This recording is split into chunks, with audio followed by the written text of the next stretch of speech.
Hello everyone, myself Rajeev Mishra. आज यहाँ पर chemistry faculty Allen online programme के अंदर आज यहाँ पर मैं आया हूँ अपने साथ हमारे एक्सपर्ट टीचर हमारे गौरव शर्मा सर, जो आपके एफटी मेंबर है एलन के अंदर। आज इस स्पेशल ब्रॉडकास्ट सेशन के अंदर सर बताएंगे कि क्या होने वाला है sir. Thank you Rajeev sir. Yes sir. तो राजीव सर, आपको पता है कि बच्चों का जेई मेन सेशन है, जो फर्स्ट सेशन है हमारा जनवरी सेशन, वो आने वाला है। Yes sir. और इस टाइम पे बच्चों को ये लगता है कि अब मैं ऐसा क्या कर जाऊं, क्या क्या हम करते रहें इस समय आने वाले टाइम पे कि हम अपने मार्क्स को मैक्सिमाइज कर दें। Yes sir. सर आजकल तो आपको पता है इंडस्ट्री में एक टर्म कॉइन हुआ ROI। Yes sir. तो वो ROI मतलब रिटर्न ऑन इन्वेस्टमेंट, यही चीज़ है जो हम बच्चों को आज बताने वाले हैं। तो मेरे ख्याल से बच्चों को अगर ये समझाया जाए साइंटिफिकली कि क्या पढ़ने से उनके मार्क्स मैक्सिमाइज होंगे, कहाँ पे एफर्ट करने पे उनको, कहाँ पे एफर्ट का इन्वेस्टमेंट किया और कहाँ पे मार्क्स का रिटर्न मैक्सिमाइज हुआ, इस पे हमारा डिस्कशन हो जाए तो मेरे को लगता है सबसे अच्छा रहेगा। यस सर, बिल्कुल ठीक है, तो हम लोग फिर ऐसा करते हैं, कुछ डिस्कशन कर लेते हैं। Yes sir. वैसे बात करें तो ऑर्गेनिक की बात करते हैं सर। और आपको बताए जेई मेंस के अंदर जो 12th के ऑर्गेनिक पार्ट है सर, उसके काफी सवाल आए हुए हैं। और पिछले साल के पेपर की बात करें तो मेजर पोर्शन उसी के ऊपर है। तो मुझे लगता है हमने इससे पहले ना सेशंस और भी लिए हुए हैं, जिसमें हमने 11th का फिजिकल केमिस्ट्री, 11th का ऑर्गेनिक केमिस्ट्री और इनऑर्गेनिक केमिस्ट्री, और इसके अलावा हमने 12th का फिजिकल केमिस्ट्री और इनऑर्गेनिक केमिस्ट्री के भी सेशंस ले रखे हैं। आई होप बच्चों ने वो देख लिए होंगे, अगर नहीं देखे हो तो मैं कहूँगा वो भी देख लें। और उसी कंटिन्यूएशन में आज हम ये 12th का ऑर्गेनिक केमिस्ट्री सेशन कर लेते हैं। यस सर, बिल्कुल। तो स्टार्ट करते हैं सर। बिल्कुल सर, बिल्कुल। फर्स्ट चैप्टर से। हाँ, फर्स्ट चैप्टर 12th का। हाँ, तो फर्स्ट चैप्टर हमारा क्लास 12th में है एल्काइल हैलाइड्स और हेलो एल्केन्स। बिल्कुल सर। तो सर इसकी हमने साइंटिफिक एनालिसिस की है on the basis of last 6 years में जो जेई मेन PYQs में क्वेश्चंस किस किस टॉपिक से आए। तो आज हम ये बताना चाहते हैं कि जनरली जो हमारे क्वेश्चंस आते हैं वो प्रिपरेशन प्रॉपर्टीज ऑफ मोनोहेलाइट से ही आते हैं। Okay sir. तो इसको अगर हम मतलब देखें भी तो मतलब कहना चाहिए ऑलमोस्ट 90% क्वेश्चन इसी से आए हैं। तो अगर बच्चा केवल इस पे फोकस करेगा जिसमें प्रिपरेशन एंड प्रॉपर्टीज और मोनोहेलाइड्स हैं तो उसका काम हो जाएगा। लास्ट ईयर भी ऐसे ही हुआ था, थ्रू आउट लास्ट 6 ईयर्स भी ऐसे ही हो रहा है। बिल्कुल सही सर। तो सर अगर नेक्स्ट चैप्टर में मूव करें, ग्रिग्नार्ड रिएजेंट, तो इसके बारे में क्या कहना चाहेंगे सर? ग्रिग्नार्ड रिएजेंट चैप्टर ऐसा है जो अलग से एनसीईआरटी में तो नहीं दिया है सर। Yes, sir. पर ये बहुत इंपॉर्टेंट रिएजेंट है।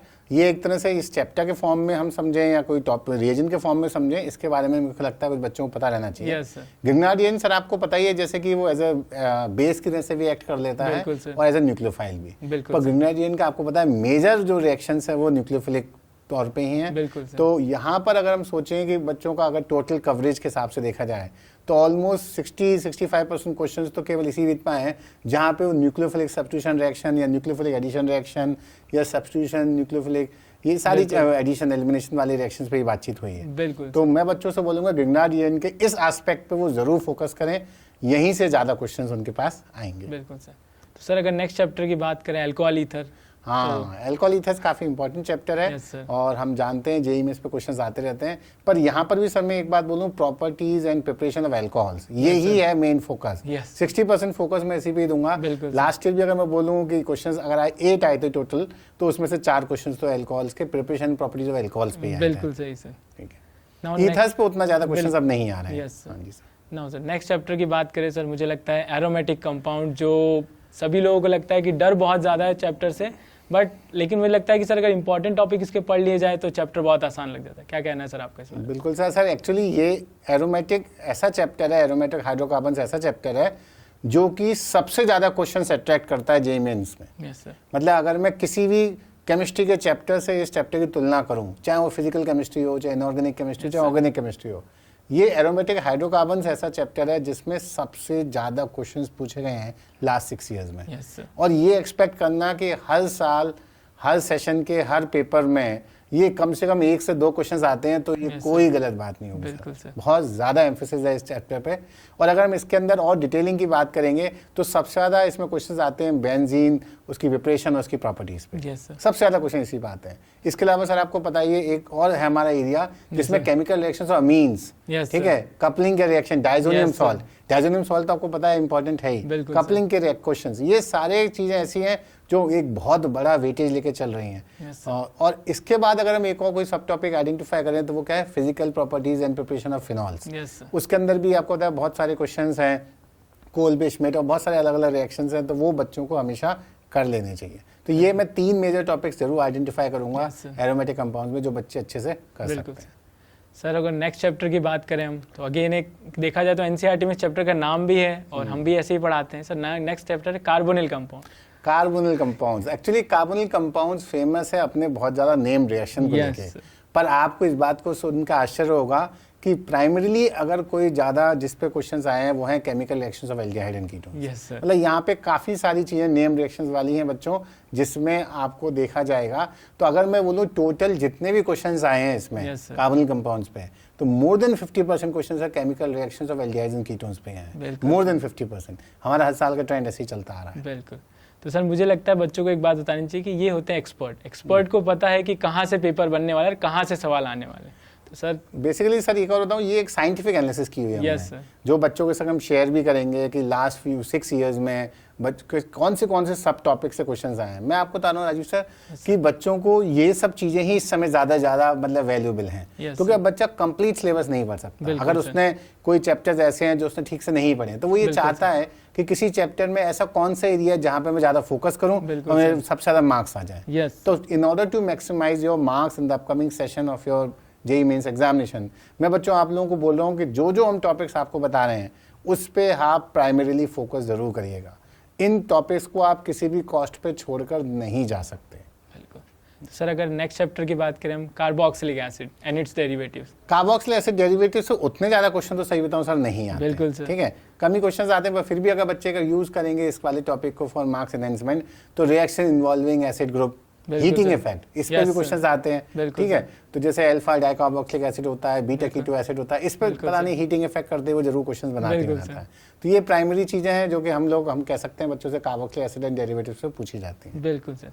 सर नेक्स्ट बहुत ही छोटा चैप्टर है अमाइन, उसके बारे में क्या कहना चाहेंगे सर? अमाइन छोटा चैप्टर है, उस पर क्वेश्चंस भी कम आते हैं, सही कह रहे हैं आप। पर अगर हम सबसे ज्यादा उसके अंदर बोले तो अमोनोलिसिस ऑफ एल्काइल है। बिल्कुल सर, आपको पता है क्वार्टरनरी अमोनियम सॉल्ट तक सारा हो जाता है। बिल्कुल इसके बाद Gabriel phthalimide synthesis, Hoffmann bromide degradation, ये भी बहुत इंपॉर्टेंस रखते हैं। बिल्कुल। इसके बाद अब आपको पता है ये सब कुछ टेस्ट हैं इसके famous, carbylamine test, Hinsberg test, Hofmann mustard oil test, ये सारे ऐसी चीजें हैं जो कार्बोक्सिलिक एसिड डेरिवेटिव जो अमीन्स वाले चैप्टर से काफी इंपॉर्टेंस रखती हैं। अगर हमें इस चैप्टर पे फोकस करना तो ये 3 चीजें हैं जिस पे हमें फोकस करना ही चाहिए। बिल्कुल सर। मुझे लगता है सर अगर बच्चे इस ब्रॉडकास्ट को देख लेते हैं ना, तो मुझे लगता है कि उनके आधी से ज्यादा प्रॉब्लम खत्म हो जाएगी इसके रिगार्डिंग। सब बच्चे एक्चुअली इसी चीज का ही वेट करते हैं। और मैं आपको बताऊं, ये साइंटिफिक एनालिसिस पहली बार हिस्ट्री में केवल एलन ने की। बिल्कुल सर, एलन ने की, और मैं आपको बता रहा हूँ बच्चों को यही चाहिए, क्योंकि एलन का तो आपको पता है बस वो बच्चों के लिए हमेशा कुछ ना अच्छा लेके आते रहते हैं। बिल्कुल सर, वही बात है कि एलन शुरुआत करता है, बाकी लोग उसको फॉलो करते हैं। अब बच्चे हमें फॉलो कर लें, बच्चों के जेईई मेन सेशन जो आने वाला है उसमें मार्क्स मैक्सिमाइज। बिल्कुल सर।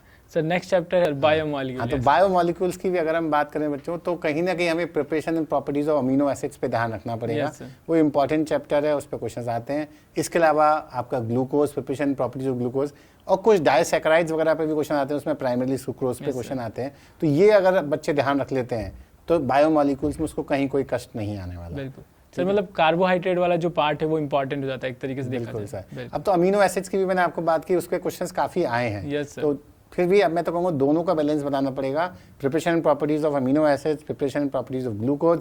इसके अलावा कुछ डायसैकेराइड्स का भी हमें बातचीत करनी ही पड़ेगी। बिल्कुल सर। नेक्स्ट हम बात करते हैं POC, practical organic chemistry. Practical organic chemistry को आप 3 तरह से देख सकते हैं। इसके अंदर अगर मैं चाहूँ तो 3 टॉपिक, जैसे प्यूरिफिकेशन ऑफ ऑर्गेनिक कंपाउंड होता है, एक होता है qualitative analysis of organic compound, एक होता है quantitative analysis of organic compound. तो अगर मैं सबसे ज्यादा क्वांटिटेटिव किसी पे पाऊंगा तो वो होगी qualitative analysis of organic compound, मतलब जो बेसिक ऑर्गेनिक रिएक्शंस के जो टेस्ट होते हैं उस पे होती है बातचीत।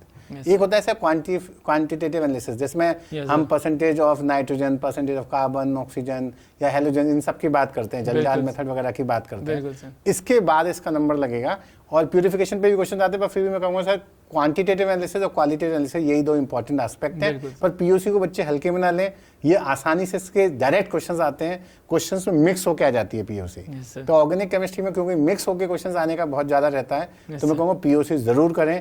कई बार क्वेश्चन वो मिक्स होके आई है, और अगर बच्चे इसको करते हैं तो उनके क्वेश्चन बहुत आसान हो जाता है। और इसे देखा जाए तो सिलेबस रिड्यूस होने के बाद शायद ये ज्यादा इंपॉर्टेंट हो जाता है, क्योंकि सवाल काफी इसके पूछे जाते हैं। जी हाँ, तो पीओसी का काफी ज्यादा ट्रेंड बढ़ा है। मैं तो कहूँगा पिछले 6 सालों में सबसे ज्यादा क्वेश्चन पीओसी के लास्ट ईयर ही आए हैं। बिल्कुल सर जी, यस सर। नेक्स्ट चैप्टर की बात करें सर, अगर हम नेक्स्ट चैप्टर है हमारे पास केमिस्ट्री इन एवरीडे लाइफ।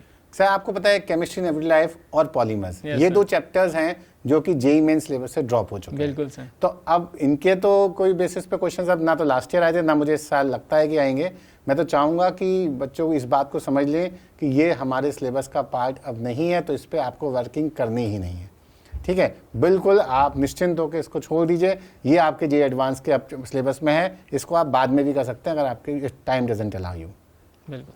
तो फिर मैं सोच रहा था बच्चों को कुछ कंक्लूजन टाइप दे दें, क्रक्स दे दें कि अब तक हमने क्या बातचीत की उसके अंदर। तो बच्चों जो 12th की ऑर्गेनिक केमिस्ट्री है उस पर अगर मैं आपको बोलूँ तो पहला चैप्टर था हमारा alkyl halides and haloalkanes. इसमें आपको preparation and properties of mono halides करना है, ये सबसे इंपॉर्टेंट एस्पेक्ट है। गिग्नार रिएजेंट में जैसा मैंने आपको बताया था, Grignard reagent acting as a nucleophile, चाहे फिर वो न्यूक्लियोफिलिक सब्स्टिट्यूशन रिएक्शन हो, चाहे न्यूक्लियोफिलिक एडिशन रिएक्शन हो, या substitution nucleophilic addition elimination reaction हो, ये सारी चीज़ गिग्नार रिएजेंट की इंपॉर्टेंट है, यही प्राइमरीली पूछी जाती हैं।